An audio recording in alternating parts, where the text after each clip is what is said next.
พอดีจังหวะเลยพี่น้องเลยปิ้งปลาพร้อมตำบักหุ่งพร้อมบริกินโดนเลยกินกระแซบพี่น้องตำบักหุ่งพอดีโดนเติบแล้วได้บริกินตำบักหุ่งในบักหุ่งก็โอแมนบักหุ่งพันพี่น้องบักหุ่งบ้านเฮานี่แหละปลูกแบบบักหุ่งธรรมชาติบ้านเฮาเลยพี่น้องพันธรรมดานี่แหละโอแมนว่าพันบักหุ่งพันบักหุ่งยังยาวๆฮะ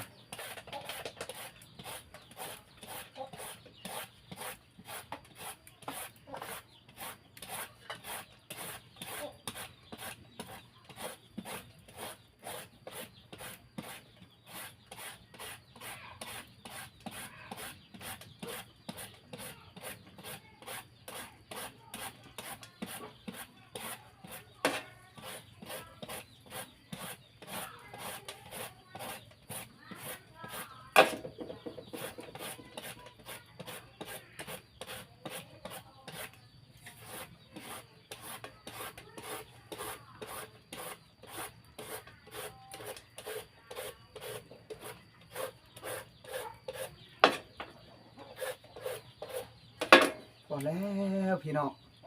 โอ้ยสวยอยู่พี่น้องเลยแต่บุเฮิมกระแซบอยู่หรอกพี่น้องพอซ้ำนี่เห็นลายกินบูเบิดพี่น้องเลยลืมเอามากระถินมาแต่นาก็เลยลืมคักลืมแน่มากระถินแก่โอ้ลุกแล้วโอเคโอเคโอเคโอเคโอเค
มักคุงตำคุ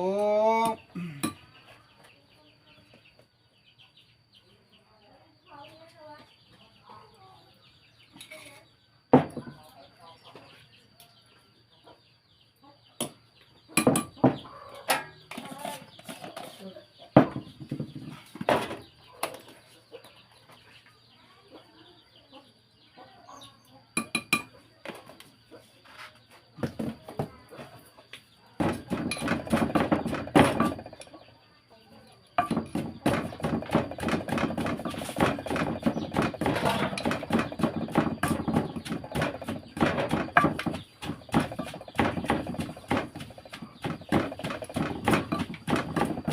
กับเห็ดนะ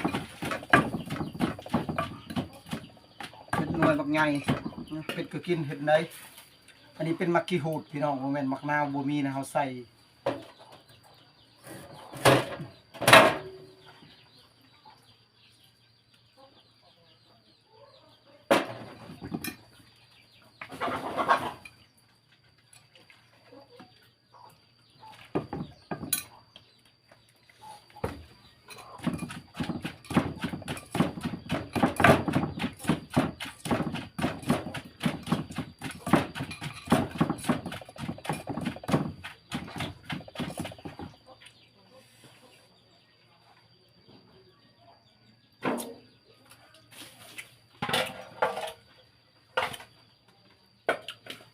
สุดยอดพี่น้อง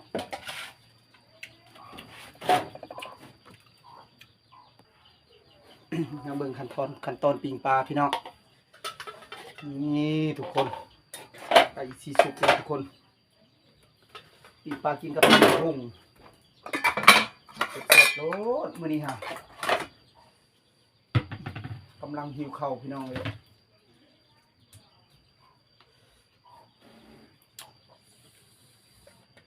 เห็นแล้วบ่พี่น้องเป็นปลาขาวพี่น้องผมกินหรูพี่น้องเลยปลากระบอก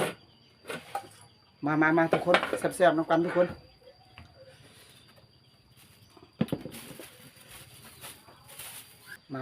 มาทุกคนมากินข้าวน้ำกันทุกคนกินข้าวพร้อมพากินปลาพร้อมถ้วยน้ำเบาคำพงในบรรยากาศงามเศร้ามาเด้อพี่น้องเด้อวันนี้ก็บ่มีหยังมากมายอาหารการกินบ้านนอกเอากะซ้ำนี่แล้วทุกคนพอลวงลายทุกคนตำมะฮุงทุกคนกับปิ้งปลาทุกคนมาแซ่บๆน้ำกันอันนี้เนียนมาเคียวมาข้าวเหนียวเต็มติ๊บคือเก่าพี่น้องมื้อนี้สวยๆพี่น้องมาเด้อแซ่บๆน้ำเบาคำพงแซ่บๆน้ำเบาคำพงโดนเติบเลยบ่ได้กินตำมะฮุงนี่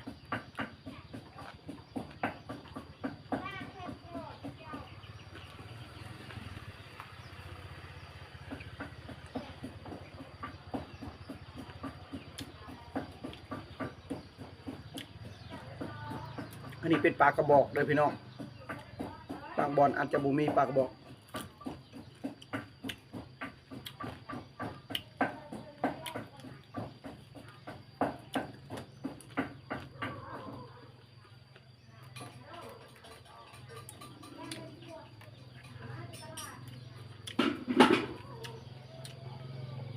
เข้าท่าพี่น้องตำมะฮุงกับปิ้งปลาถือว่าสุดยอดเลยพี่น้องเลย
อันนี้เนียนมะเขือพี่น้อง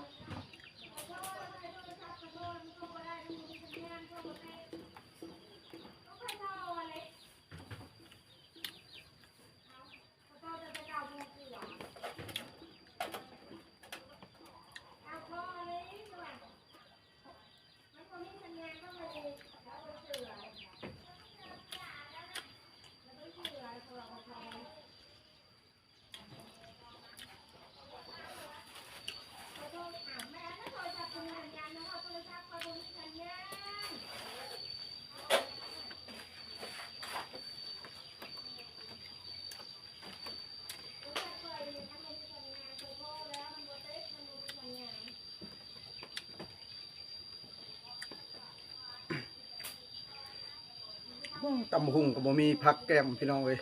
แบบสดๆเลยพี่น้อง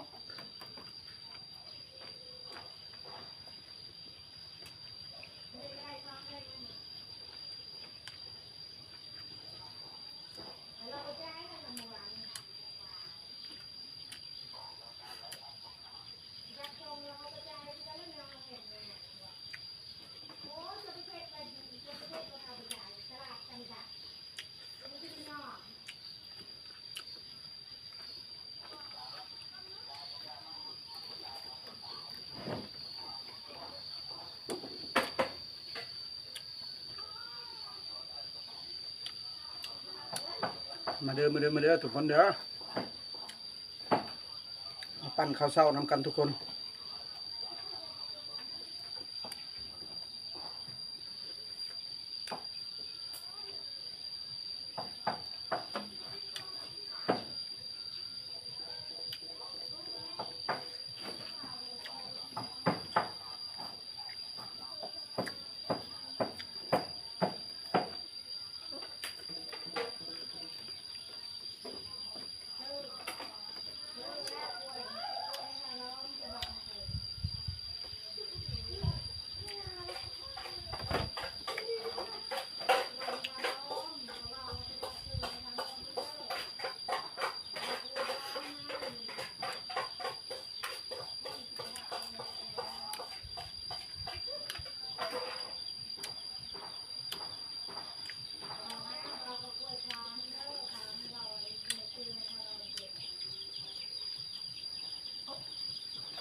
ฝนบริตกเลยพี่น้อง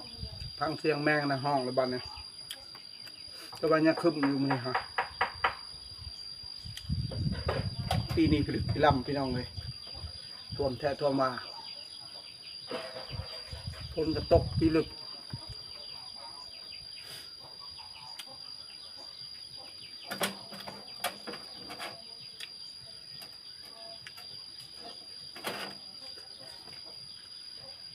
มะเขือ2 หน่วยพี่น้อง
พี่น้อง